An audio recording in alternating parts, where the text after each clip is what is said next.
Go. Mm-hmm. Hey you guys, it's me. First I want to say that I miss you guys so much I can hardly stand it. And that's part of the reason I'm gonna record this book series for you. Today I picked Where the Wild Things Are. And one of the reasons I picked this is because it's about a boy named Max who has a huge imagination and lots of imaginary friends and imaginary worlds. And when I was a kid, I had so many I still have imaginary worlds, but I had lots of imaginary friends, and most of my imaginary friends were imaginary animals. So I was a bit like Max, and maybe you are too. So I'm going to read this to you. Where the Wild Things Are, Story and Pictures by Maurice Sendak.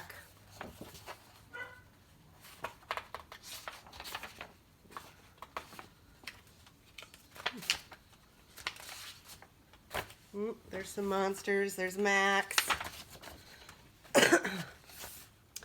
The night Max wore his wolf suit and made mischief of one kind and another, his mother called him Wild Thing, and Max said, "I'll eat you up." So he was sent to bed without eating anything. I think Max's mom was mad. That very night in Max's room, a forest grew. And grew.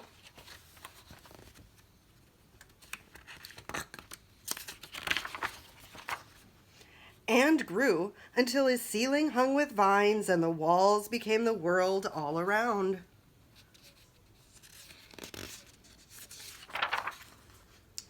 And an ocean tumbled by with a private boat for Max, and he sailed off through the night and day,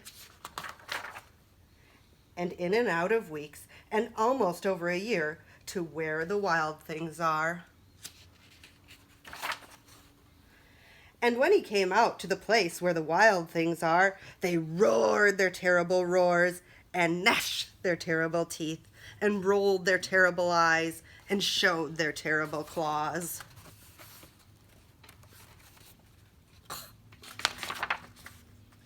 Till Max said, "Be still," and tamed them with the magic trick of staring into their yellow eyes without blinking once. And they were frightened and called him the most wild thing of all. Whoa, look at this. They had major parties, dancing, singing, swinging in trees. Will this sound like a dream sometimes when your parents drive you crazy? I know. That's how I felt when I was a kid. So much fun. But eventually you get lonely. And you miss your mom and dad, right?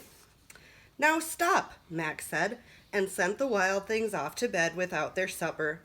And Max, the king of all the wild things, was lonely and wanted to be where someone loved him best of all. Then all around from far away across the world, he smelled some good things to eat. So he gave up being king of the Where the Wild Things Are. But the wild things cried, "Oh, please don't go. We'll eat you up. We love you so."